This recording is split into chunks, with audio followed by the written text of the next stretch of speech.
pedir desculpas pelo atraso aqui, mas é que ontem nossa casa teve um evento maravilhoso do médium Orlando Noronha. Essa casa estava lotada, lá em cima também. A gente até em pé. Em pé.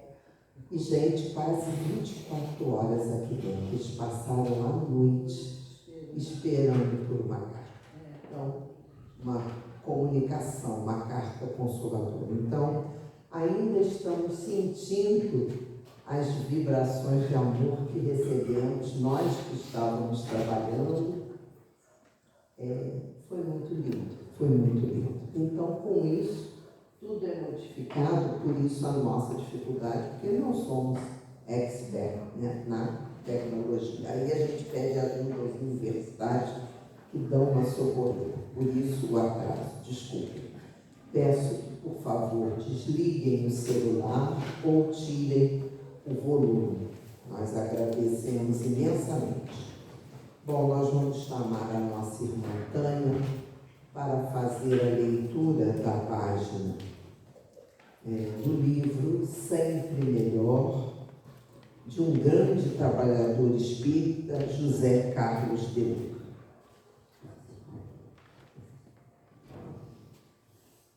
Quando nos deixamos abater pelas crises, quando perdemos a confiança em nós mesmos e em Deus, deixamos de ser filhos da luz para andar nas trevas, pois perdemos a conexão com a usina divina que nos abastece. Digamos para nós mesmos: eu assumo a minha condição de filho da luz e passo a viver como tal. Minha luz espanta as trevas. Minha luz mostra os caminhos que devo percorrer. Minha luz é minha força, minha cura e minha libertação. E quem anda como filho da luz não teme a escuridão.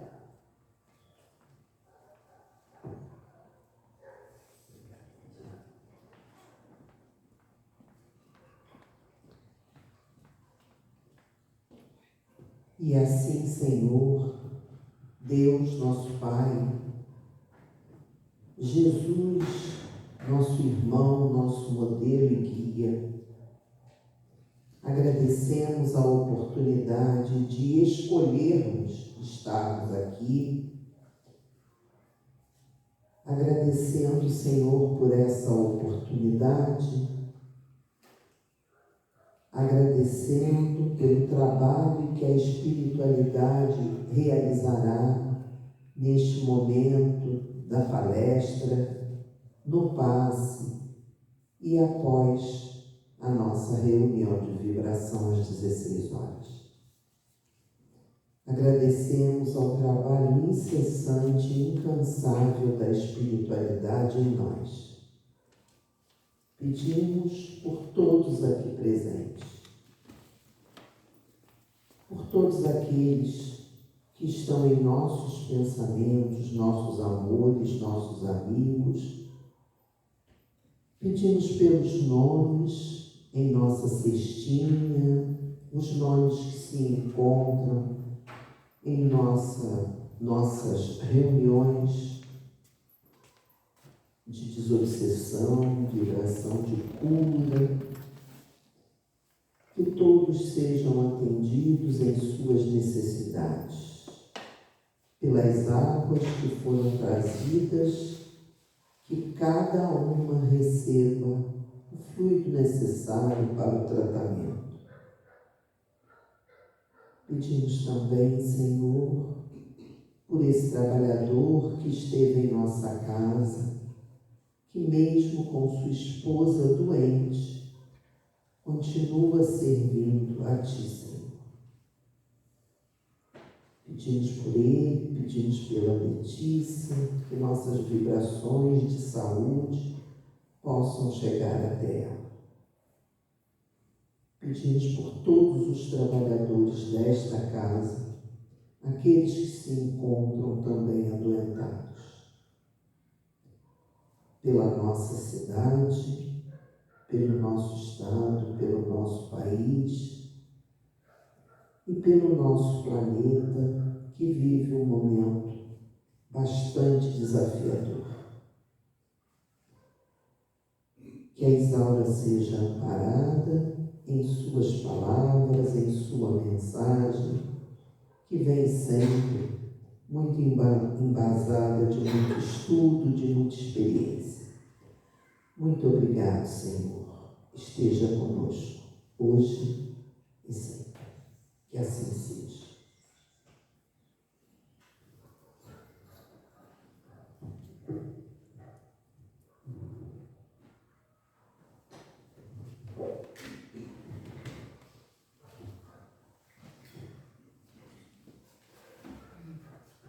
Boa tarde a todos. Vocês desculpem que eu cheguei preocupada com a situação aqui, porque desde cedo eu estava em contato aqui com a casa, por causa do telão que eu sabia que estava levantado, eu queria ver se ela colocava no lugar, e também com esse aparelho, que ele foi virado para cá. Então hoje teria que pôr uma escada muito alta para virar para lá, para poder atingir o telão, mas isso de vira para cá, vira para lá, desconfigura alguma coisa. Esses objetos são muito sensíveis, né? Então a gente, lá em cima da hora, tem que resolver os problemas, mas está tudo bem. O tema que o Márcio escalou para hoje é a família como educadora de sentimentos. E a família, seus conflitos na educação dos filhos e educadora de sentimento, né? Aí eu já saí de casa pensando em hoje ver se a gente conta com a participação de vocês, porque esse aqui é um assunto que todo mundo tem para oferecer alguma experiência, alguma coisa. Embora o tempo seja curto, essa reunião é pequena, mas nós vamos tentar ver de uma maneira da gente conversar para ficar um pouco dinâmica, né, a reunião. Primeiro, a gente está vendo aqui uma família reunida, todo mundo bem, né? Antes, deixa eu só fazer aqui um parêntese. A Nadir falou aqui sobre ontem, né, que nós tivemos aqui o médium Orlando Noronha, que um grande trabalhador que fez um esforço. A gente não se entende como ele aguenta, como ele dá conta. Ele ficou ali onde a Nadir está sentada, ele psicografou por mais de 3 horas, sem parar. Sem parar. Aí a gente fica pensando como que uma pessoa tem estrutura, né? Espiritual também, desde cedo ali, um golinho d'água, não levanta nem para ir ao banheiro, atendendo as pessoas. Depois que ainda 3 horas depois leu as cartas, abraçou todo mundo, que Deus possa olhar por ele. Mas nós tivemos aqui na casa os trabalhadores que também trabalharam muito, do Centro Espírita Amor e Caridade, que é o centro que é o responsável pelo evento. Nós só emprestamos o prédio, mas tivemos trabalhadores nossos que também trabalharam muito. O Eduardo, que está ali, Eduardo veio para cá quase de madrugada, não foi 5 da manhã? 5 da manhã ontem, saiu daqui 9 da noite. 7h20, ele marca o horário certinho, os 20 minutos.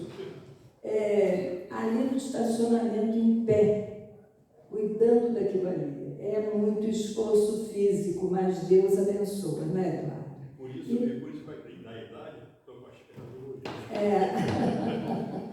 Mas muitos outros também trabalharam muito, teve quem passasse a noite aqui dormindo, passou a noite aqui sem dormir, para poder ficar com as pessoas que chegaram de longe, para não ficarem na rua, entraram, ficaram aqui sentados a noite toda. Então, durante a madrugada inteira chegou gente, inteira. De 10 em 10 minutos a campainha tocava, estava chegando alguém. Aí dormiu aqui, todo mundo ficou aqui, gente enrolada no cobertor. Leandro, o vice-presidente, Alexandre, que é o responsável pela patrimônio, ficaram aqui os dois e colocaram ainda um filminho, assim, um filme bom. Eles ficaram assistindo um filminho a noite toda e passaram assim a noite. Mas foram bem atendidos, graças a Deus. E então aqui nós estamos vendo essa família em alegria, né, em comemoração. E isso aí se chama convivência, né? Convivência é viver com, né? A palavra convivência quer dizer viver com alguém, viver com. A gente tem uma convivência, eu tenho convivência com fulano no trabalho, eu vivo com ele, eu tenho uma convivência com minha filha, eu vivo com ela. Então, viver junto, viver com, que nem sempre é muito fácil. Então,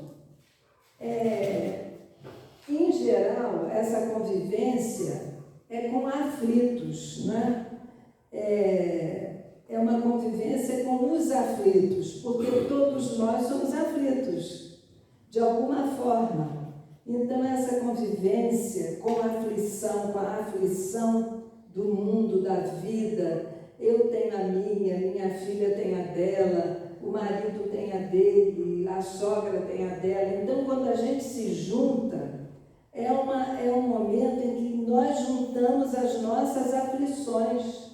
Cada um tem o seu problema íntimo, o seu problema reencarnatório, que traz de outra vida, e tem também o problema da vida atual, que é o desemprego, é porque quer mudar de trabalho, é porque quer se casar, o outro quer se separar, o outro quer ter filho, não consegue, o outro não quer ter filho, e é muita coisa.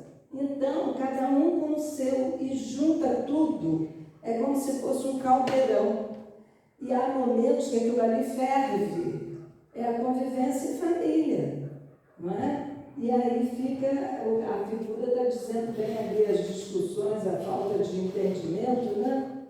Mas aí a gente lembra que em Paulo, na primeira carta ao Timóteo, ele colocou lá, no capítulo 5, versículo 8, se alguém não tem cuidado dos seus, e principalmente dos de sua família, negou a fé e é pior do que o infiel. Então, apesar de ser difícil, nós estamos juntos, não é à toa. Se nós nascemos neste lar e não naquele, é porque o nosso compromisso maior é aqui neste, não é? Então, quando a gente se junta, por algum motivo alguma coisa tem ali que nos atrai. E essa atração pode ser uma atração boa, porque é algo bom do passado, e pode ser uma atração também difícil, infeliz do passado.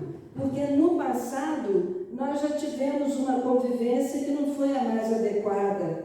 Então nós precisamos reatar esses nós, refazer esses nós e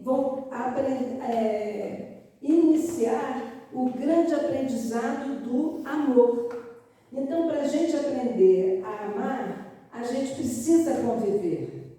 Porque é muito difícil a gente amar de longe, não é? Agora, há muitos, antigamente, no nosso tempo, no meu tempo, no tempo de alguns aí, tinha um namoro por correspondência. Alguém aqui lembra? Tinha até na revista.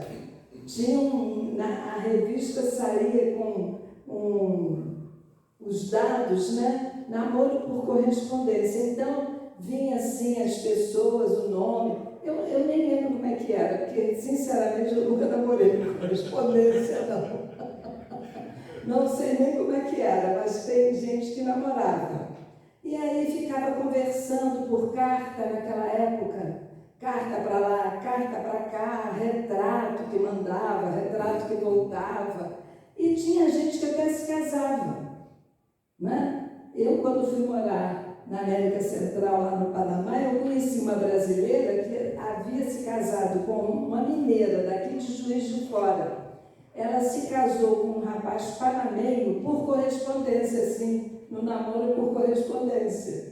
Quer dizer, e ela vivia bem com ele. Então, há casos e casos. E agora parece que tem os sites de relacionamento, que aí parece que é mais caro porque tem que pagar, né? E aí a pessoa vai pagando aquilo mensalmente, eu não sei como é que é também, e vai namorando. Bate papo, e aí marca o encontro para se conhecer. É um namoro por correspondência de antigamente. Muitos dão certo. Não é à toa que a pessoa tem que... O jeito de se encontrar vai haver. Não se sabe como, mas vai haver. Então, se há um jeito da pessoa se encontrar, e essa convivência, a gente tem que tentar que ela seja a melhor possível, não é? Porque houve uma necessidade evolutiva reencarnatória. Por que nós nascemos juntos? Aí já é diferente, não é o marido e a mulher, né? Cada um nasce numa família, mas aí já são os irmãos. Por que nós nascemos juntos? Nascemos na mesma família. Às vezes somos até de pais diferentes, né? Eu sou irmão, nasci aqui, mas é o segundo casamento da minha mãe. Eu sou filho da minha mãe, mas esse atual marido dela não é o meu pai. Mas eu sou irmão daqueles do atual casamento. Eu convivo junto, todo mundo está ali junto. Por que nós nascemos juntos? Alguma coisa existe de muito forte nisso. E aí a gente fica na expectativa, porque muitas vezes essa convivência é dentro do mesmo lar, mas é péssima. É uma briga, é um desentendimento. Nós somos diferentes. E aí, por que a gente é diferente e nasce junto, hein? Alguém poderia me falar? Sou eu que estou fazendo a pergunta. Aparar as arestas. Para aparar e aceitar a diferença. Aparar as arestas e aceitar as diferenças. Porque isso acontece não é só entre os irmãos, até do pai com o filho, da mãe com o filho. A dificuldade, o temperamento é muito difícil. A gente, tudo que fala, a pessoa leva mal. Às vezes não deixa nem a gente terminar a frase, já está levando a mal. Isso é difícil viver assim. Mas por que é comigo? Por que é na minha casa? Porque eu preciso aparar essas arestas. Eu preciso ter paciência na convivência com essa pessoa difícil, não é? E ela também precisa ter a paciência comigo, porque se ela não suporta nada, tudo ela leva a mal, é porque ela também tem uma dificuldade com a gente, não é? Então isso às vezes acontece com o marido e a mulher também. Durante o namoro é um doce encantamento, como diz Emmanuel. Emmanuel que diz, namoro é o momento do doce encantamento. Porque se não houver esse encantamento, as almas não se unem. E são almas necessitadas de entendimento. Então elas têm que ter esse momento que a gente não enxerga os defeitos, para poder se juntar, para poder acertar as coisas que precisam ser acertadas, não é? Então, vamos prosseguindo. Já vimos que nós nascemos juntos por causa do acerto de arestas. Aí vamos ver aqui o que Emmanuel diz, através de Chico Xavier, numa reunião da União Espírita Mineira. Ele diz assim, o lar... melhorou. Melhorou, obrigada. O lar na Terra ainda é o ponto de convergência do passado. Quer dizer, nesse lar é o ponto que está vindo a convergência, como se fossem as flechas, né? Vindo do passado para cá, para centralizar aqui no lar. As necessidades dos acertos do passado aqui, nesse lar. Dentro desse lar, entre as 4 paredes que lhe constituem a expressão do espaço, recebemos os serviços que o tempo nos impõe. A ali nós recebemos os serviços, quer dizer, as incumbências, as responsabilidades que o tempo nos impõe, mas também muitas vezes os sofrimentos que o tempo nos impõe, que é a minha necessidade evolutiva, não é? Eu preciso estar nesse lar por isso, não é à toa. Algo muito sério aconteceu lá no passado que agora eu preciso estar aqui, habilitando-nos ao título de cidadãos do mundo. Por quê? Porque a gente fala assim, é o meu filho, é o meu marido, é a minha mulher, é a minha sogra, é a minha mãe, temporariamente, não é? Porque nós, em realidade, nós somos cidadãos do mundo e espíritos do universo. Nós agora estamos aqui nesse núcleo familiar, que não é provavelmente a primeira vez que a gente se reuniu, mas nós já estivemos em outros núcleos familiares, com outros amores, outras pessoas. Muitas vezes grandes amores nossos estão do outro lado, nem reencarnaram nessa vida. Nós estamos com amores, mas por necessidade. Aqueles com os quais nós temos mais afinidade estão lá do outro lado. Não é? Não vieram. Estão nos aguardando. Então, essa convivência no lar, porque nós, no Evangelho segundo o Espiritismo, tem uma página muito interessante que fala que a reencarnação, ela não enfraquece os laços de família, pelo contrário, a reencarnação fortalece os laços de família. Por quê? Eu, quando era criança, já sabia sobre reencarnação, eu estudava isso no centro espírita desde criança, então eu lembro que eu ficava pensando assim, meu Deus, se eu vou morrer, vou ter outra mãe, será que a outra mãe vai gostar de mim? Eu pensava isso. Será que a outra mãe vai gostar de mim? Será que eu vou gostar da outra mãe? Cabeça de criança. Mas é isso. A gente pode ter outra mãe, outro pai, e com amores enormes por eles, porque já são amores antigos. Porque a nossa tendência é tornar mais fino esse amor, tornar esse amor mais sublime. E se esse amor vai se tornar mais sublime, eu amo agora a minha filha, amo os meus netos, com o amor atual que eu sinto, que eu consigo sentir, é esse o amor. Mas à medida que eu vai evoluindo, o meu amor vai se tornando mais sublime, eu sou capaz de amar, mesmo sem ele ser meu neto, mesmo sem ela ser minha filha. É para aí que a gente está caminhando. Então, isso de achar que a minha mãe vai mudar. A minha mãe pode vir como minha filha numa outra encarnação. E eu vou amá-la profundamente, porque ela é minha filha. Vai ser o amor maternal que eu vou ter por aquela que foi minha mãe. Mas é um amor.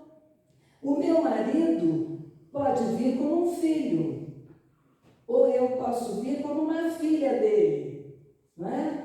E aí é um amor, só muda de posição no jogo, diríamos assim, no jogo da vida. A gente muda de posição, mas continua o treino do amor universal, que é para onde a gente está caminhando.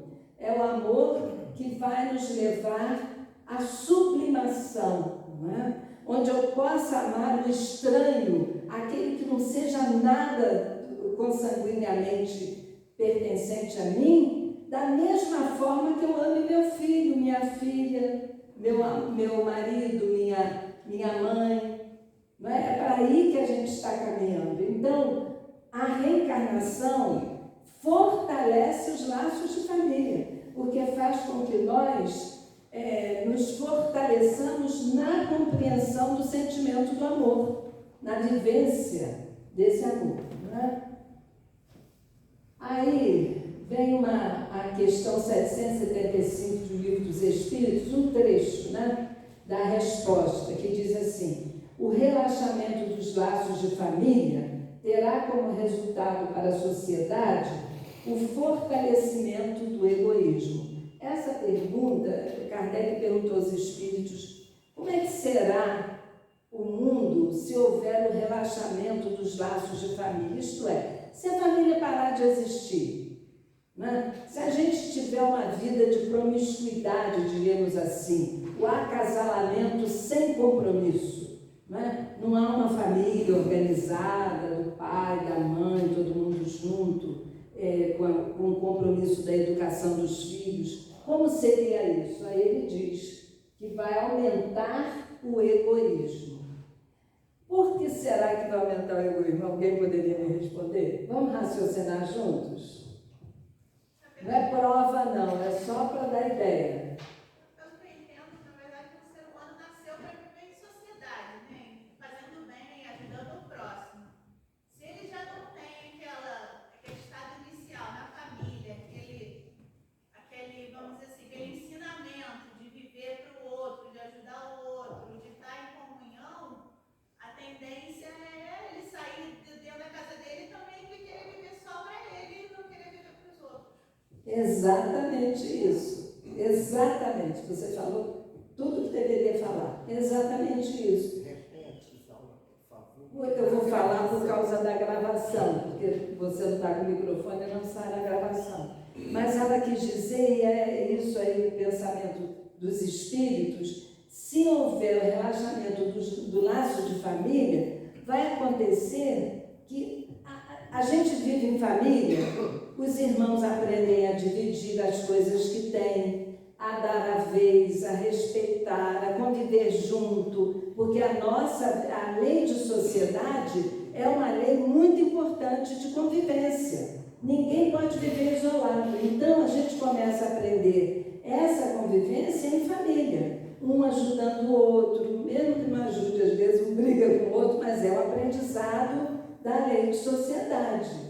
E ali os pais educam: não faz assim com o seu irmão, não é assim que se faz, não é? Então, isso aí é o normal que aconteça.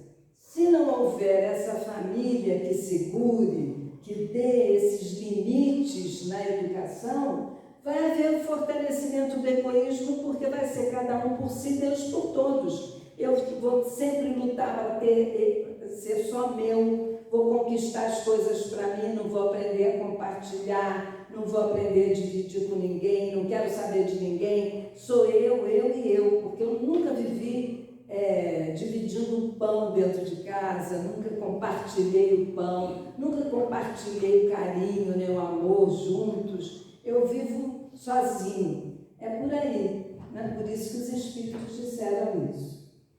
Bom, aí nós vamos seguir lá no Livro dos Espíritos novamente, uma pergunta que é a 774, está muito apagado, vocês desculpem, eu vou mudar a cor, vou botar preto na próxima vez. Não pode botar azul, letra branca com fundo azul, vocês desculpem.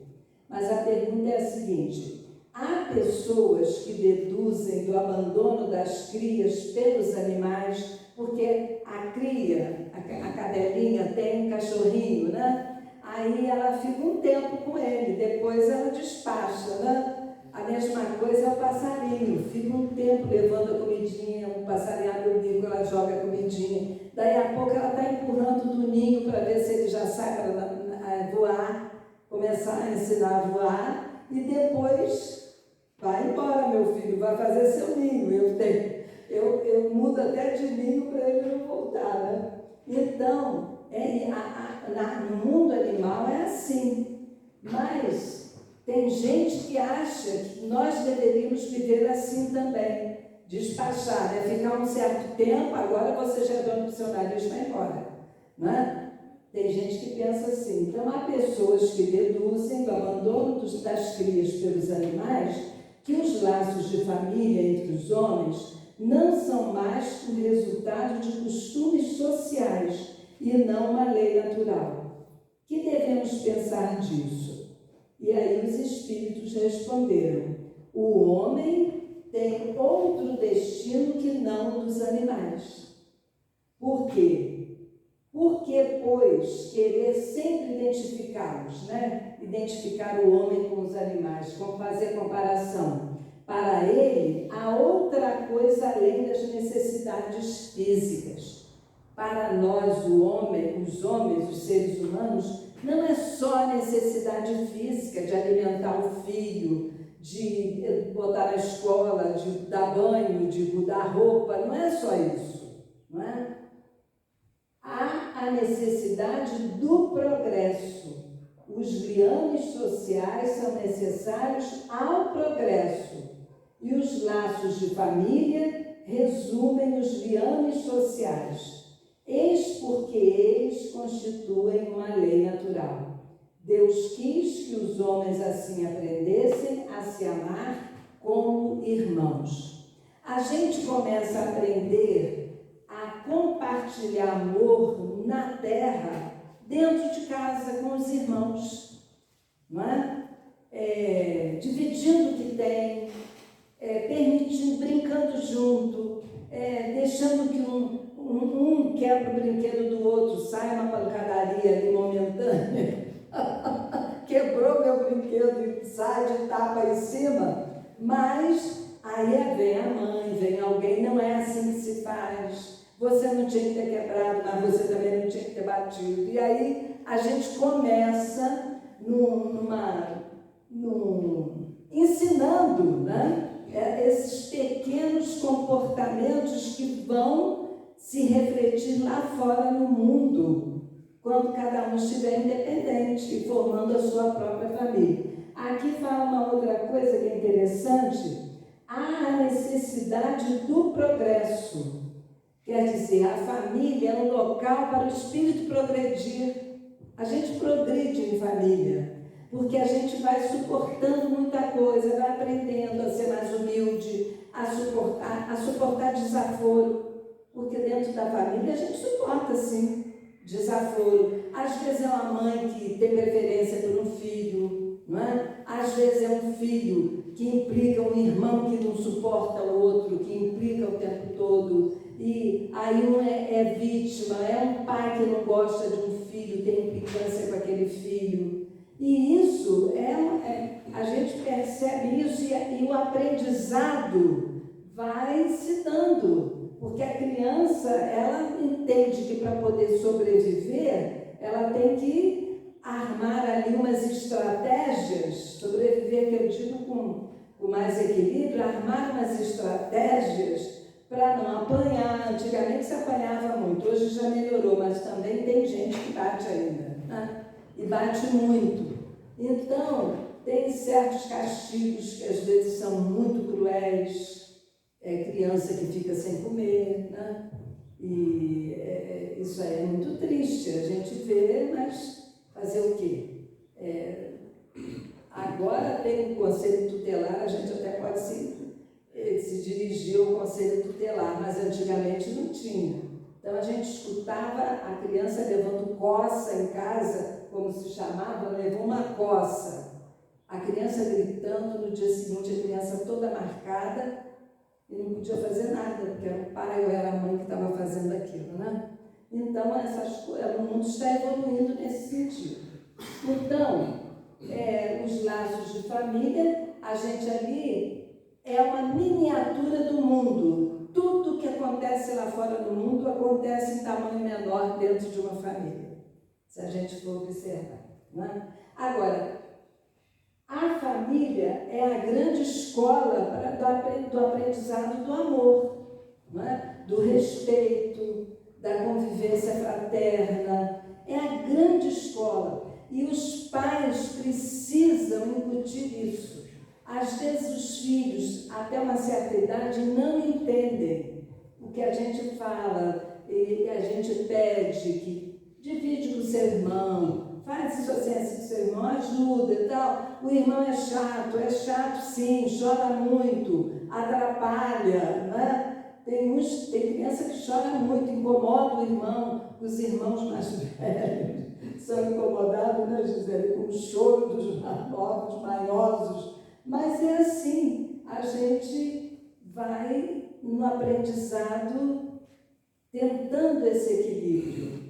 Mas é muito importante que a preocupação com o amor na família, com a convivência do amor, que os irmãos se amem, se respeitem, que haja um momento da oração em casa. Eu já acho que eu já falei isso aqui, mas vou repetir outra vez. Há um tempo atrás, num atendimento fraterno aqui na casa, eu conversando com uma pessoa que chegou, ela muito revoltada contra os filhos, que os filhos não queriam saber dela, que ela vivia muito sozinha, estava ficando doente, os filhos não visitavam, não queriam saber, ela procurava, eles não queriam, não davam nem resposta. Aí ela foi, eu não sei porquê, eu perguntei assim a ela,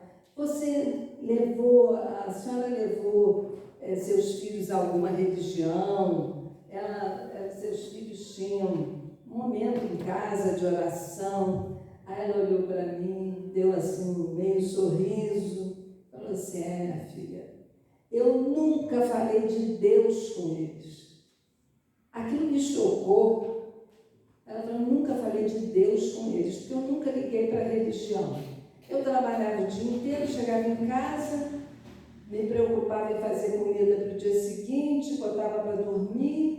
Eu falei, mas nem na hora de dormir, falando com o Papai do Céu, aquela coisa que às vezes a mãe fala. Nunca.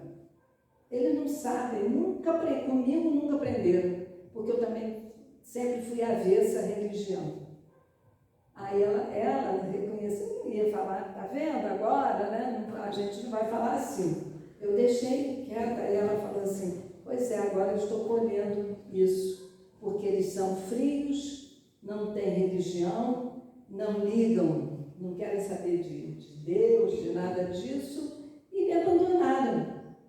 Aí, vejamos aí como é complicado a pessoa não lembrar de Deus, não ter um momento da prece, não ensinar o amor, a caridade às crianças. Meu filho, vamos dar essa sua roupa para alguém, tem a criança pobrezinha ali, vamos ali, vamos levar, vamos a um asilo. Os brinquedos, não quebra não, vamos consertar os brinquedos para dar para quem não tem, não é? Isso aí é ensinar a amar. A família precisa ser uma escola de amor, onde ali haja um exemplo, porque mais tarde, por mais que o filho seja ingrato, ele não poderá dizer que não aprendeu em casa. Eu aprendi, na minha casa ensinava, eu que não quis aprender, eu que não quero viver aquilo, mas eu aprendi, me foi ensinado, eu que não aprendi.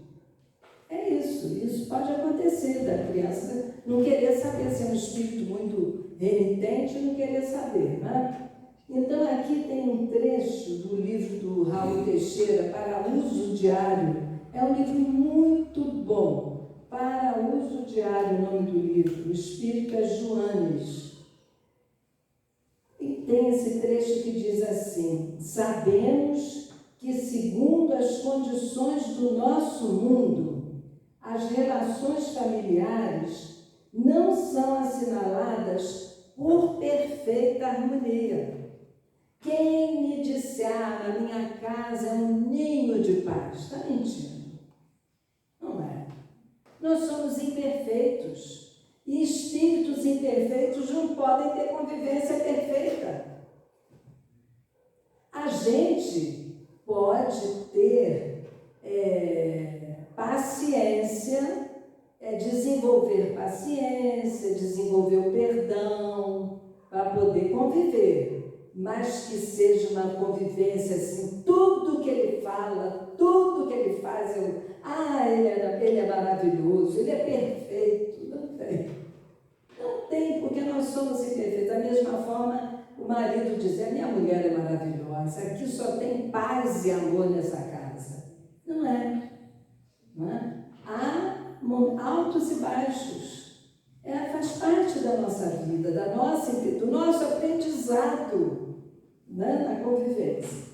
Então, tendo-se em vista que, num campo de episódios relativos ao estágio provacional, as estruturas familiares devem estar submetidas a essa realidade. Nós estamos num mundo onde nós passamos por provas.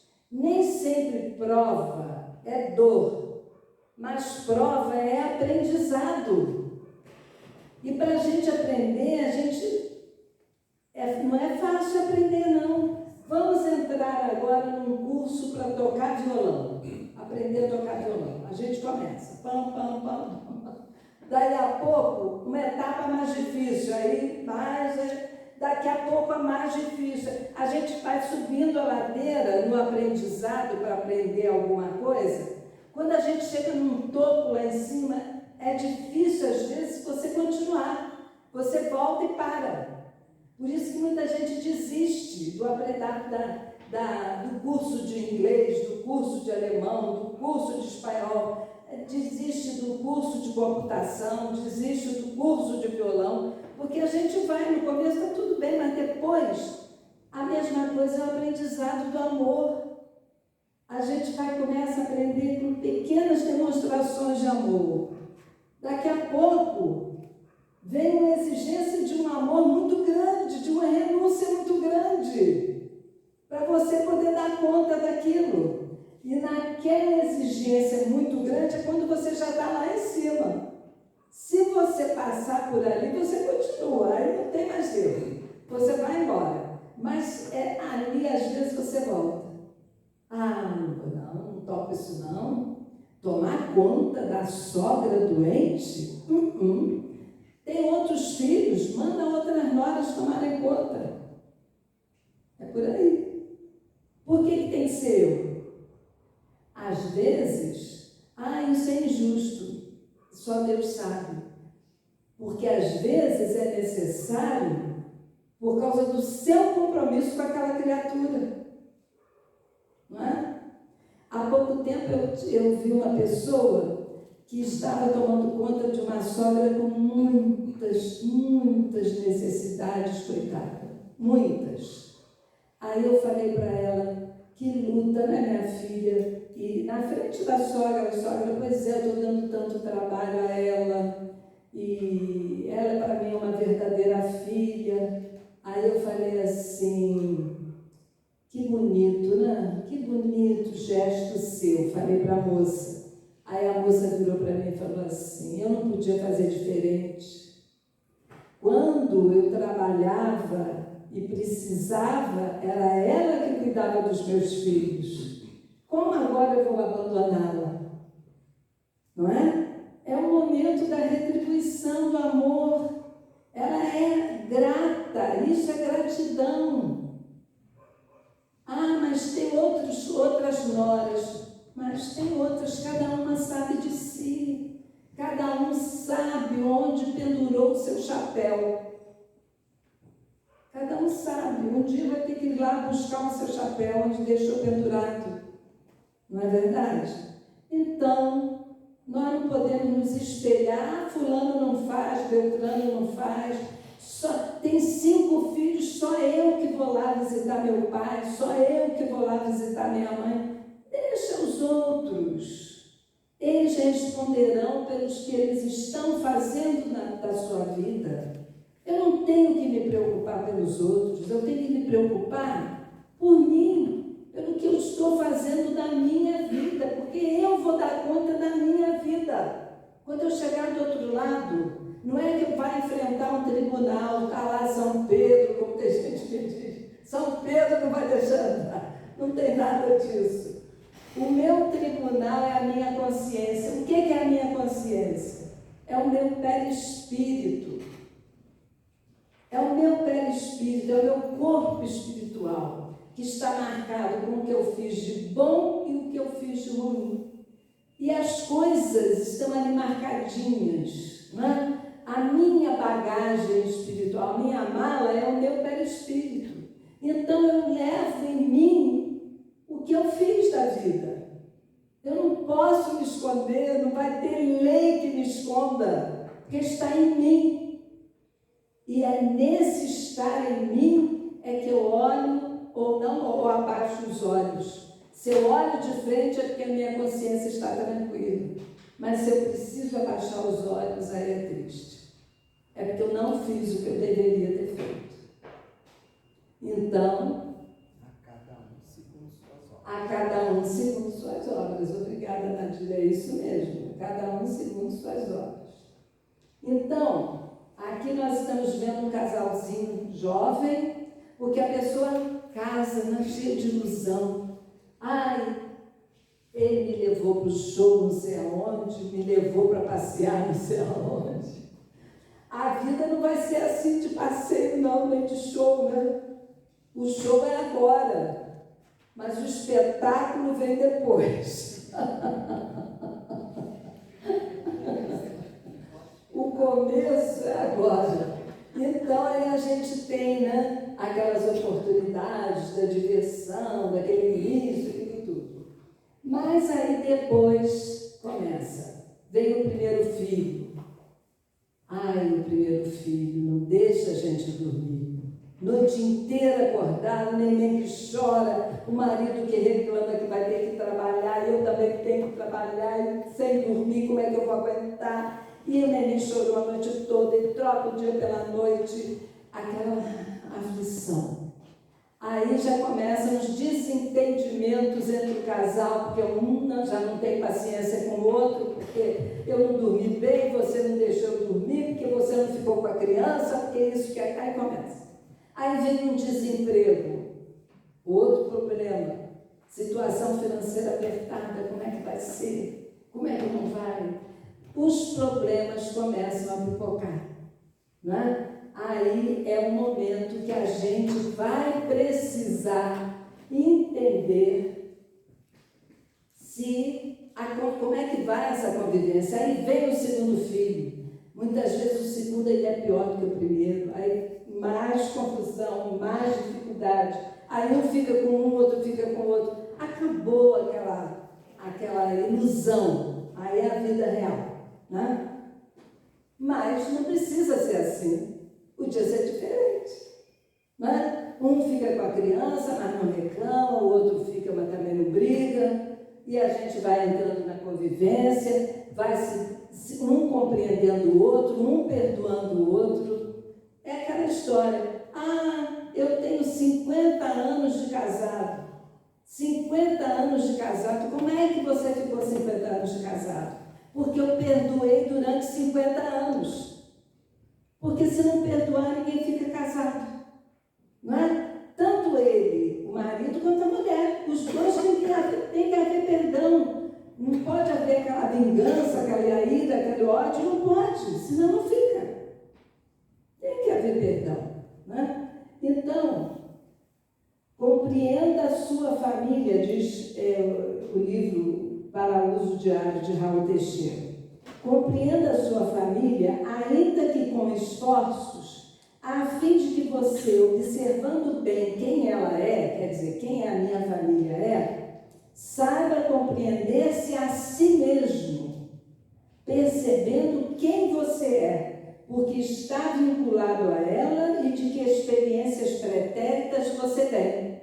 Porque aí eu não posso falar, a minha família é muito difícil, e por que eu estou ali? Eu tenho que perguntar isso. Minha família é horrível, é muito difícil, por que eu estou ali? E por que não é outra pessoa? É necessário que eu esteja ali, e se é necessário que eu esteja ali, é porque eu também não sou fácil.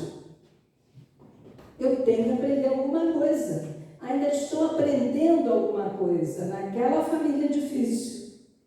Nós temos que ter a humildade de reconhecer isso.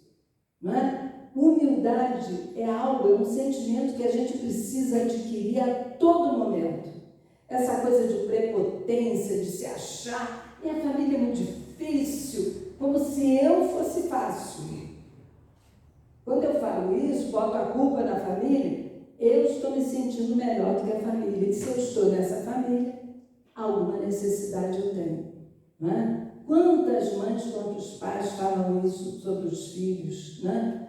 E a gente às vezes fala também, e fulano, um casal tão bom, um casal bom, pacífico, mas os filhos, né? Os filhos não deram para nada. A gente às vezes fala isso. Ninguém quis nada, ninguém trabalha, ninguém estuda. Aí, e por que será? Isso não é à toa. Alguma coisa tem ali de grande necessidade. Já estamos caminhando para o final. Então, aqui, alguém quer falar alguma coisa sobre isso que eu acabei de falar? Pode falar. Posso falar? Pode. Eu sou mãe de 9 irmãos e foram difíceis. É mãe de 9? Não, minha mãe que sou eu segunda.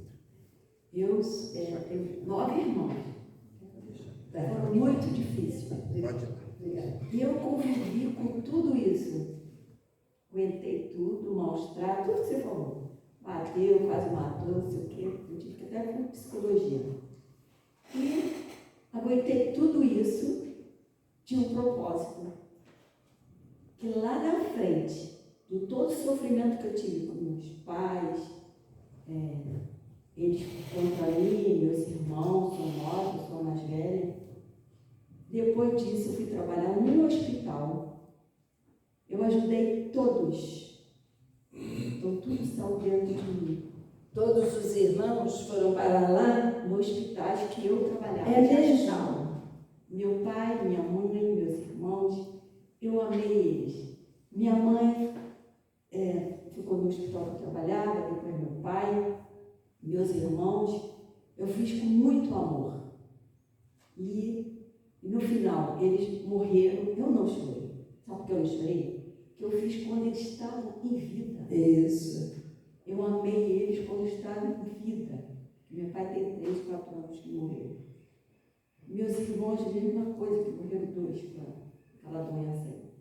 Então, eu quero dizer que a gente amar, mesmo que as pessoas nos odeiam. Foi fácil?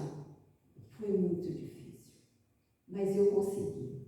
E depois minha mãe falou assim, filha, você é diferente. Mas porque eu já tinha, acho que Deus tomava conta de mim. Eu suportei tudo isso, amando como amo até hoje. Todos. Eu passei por tudo isso. E depois, para mim, foi melhor ainda, que eu conheci meu marido espírita, me levou para o espiritismo, Eurípides Passanufo, mentor. Sim. E aí minha mãe um dia também passou mal no hospital que eu trabalhava, para você falar. E Deus falou comigo dentro do livro espírita. Eu li o livro e minha mãe estava mal, depois ficção hospitalar, eu vou falar rápido. E meu irmão disse, se ela morrer, minha mãe morresse, eu era culpada, porque estava no hospital que eu trabalhava e não tinha o dinheiro para pagar, mas ainda me humilhavam. E Deus falou comigo daqui, eu não sei onde está, mas está escrito no livro, através do livro. Ele falou assim, eu dei o dom de cura, João, apelido a ti também. Como ela era evangélica, eu só levantei minhas mãos, a barriga dela aberta, de ponta a ponta, eu orei. Não fui eu, porque ela disse assim, que a minha mãe falou assim, a mãe falou que quer te ver. Eu falei, mas eu estive lá no hospital, mas eu vou para lá. Aí ele disse, você está fazendo aqui, filha? Tá na sala. Eu falei, eu trabalho aqui, minha mãe. Mas você acredita que está escrito na tua Bíblia? Aí disse, eu creio, filha. Então, Deus tem algo na sua vida. Como eu tinha lido o livro, eu levei aquela promessa e levantei minhas mãos, não fui eu. Você vê que a espiritualidade como age. Como você está falando, está agindo em você, está agindo nela, em mim. Agiu nela, mandando ela me chamar, e eu fui lá, li o livro do Espírita, falou comigo, eu levei minha mãozinha, botei a mão e fui curada. Na outra semana eu fui para casa. Fui eu, a espiritualidade. Então, quando a gente ama, Deus usa a gente. Isso aí. Muito obrigada. Obrigada pelo depoimento, né? Muito importante. É isso aí, o amor. O amor cura todas as feridas. Então, encerrando, Os que encarnam, isso está no Evangelho segundo o Espiritismo, capítulo 14, honrai vosso pai e a vossa mãe, e tem 8. Os que encarnam numa família, sobretudo como parentes próximos, são as mais das vezes espíritos simpáticos, ligados por anteriores relações. Em geral, são espíritos afins, que já viveram juntos antes, que se expressam por uma afeição recíproca na vida terrena. Mas também pode acontecer, sejam completamente estranhos, pode acontecer de serem completamente estranhos os espíritos, uns aos outros, afastados entre si por antipatias igualmente anteriores, antes já eram inimigos e reencarnaram juntos, que se traduzem na Terra por um mútuo antagonismo, quer dizer, contra a pessoa, né? Um contra o outro, que aí lhes serve de provação. É um caso desse, de provação, de aprendizado, de experiência, para a gente, através da experiência, crescer um pouco mais. Muita paz, meus irmãos, que Jesus abençoe a todos. Desculpe a correria da apresentação. Muita paz, obrigada pela atenção. Nós é que agradecemos por esses momentos de uma conversa, né, sobre o nosso dia a dia. A Gisele vai fazer a prece de encerramento, por favor.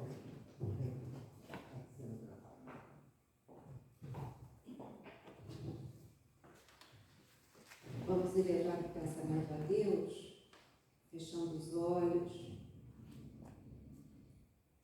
cada um imaginando as suas próprias necessidades, entregando agora as nossas questões íntimas, os nossos motivos, aos nossos amigos espirituais. Nesse instante, queremos agradecer esse momento de paz, esse momento de aprendizado, esse momento de harmonia que nos prepara para o início dessa semana. Obrigada pela saúde, pela inteligência, pela vontade. Obrigada pela família e por essa casa que nos acolhe.